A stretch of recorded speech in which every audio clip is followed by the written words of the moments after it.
एक बार निकुंज में ठाकुर जी बोले, हे श्यामाजू चलो आपको श्रृंगार मैं करूंगा।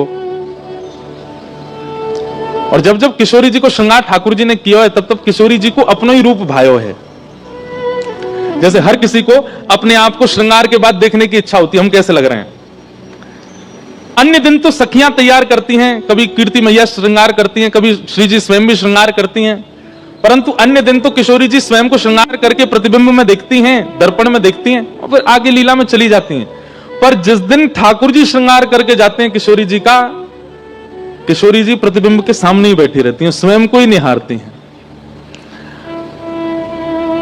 आज ठाकुर जी ने किशोरी जी का श्रृंगार किया, पत्रावली पधराई, आंखन में काजर लगायो, सुंदर निज कर गूथ सुमन के गजरा, ये अपने ही हाथ पहरावत है।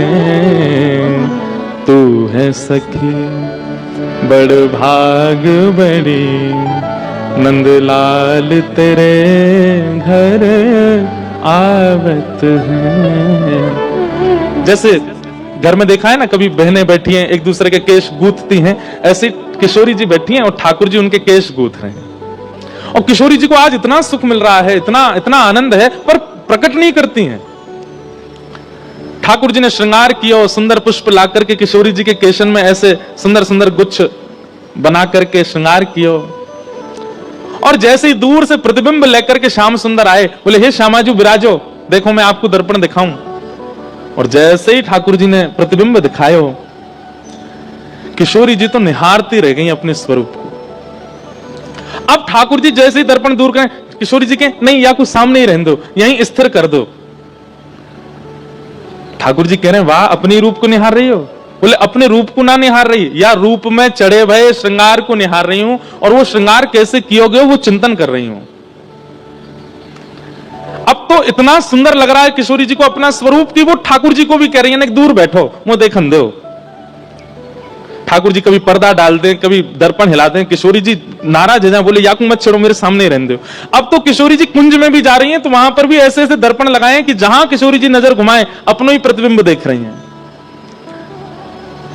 ठाकुर जी बोले इतना प्रिय लगो आपको मेरे द्वारा किए गए श्रृंगार, क्यों ना या श्रृंगार के स्वरूप को स्तब्ध स्थिर कर दिया जाए।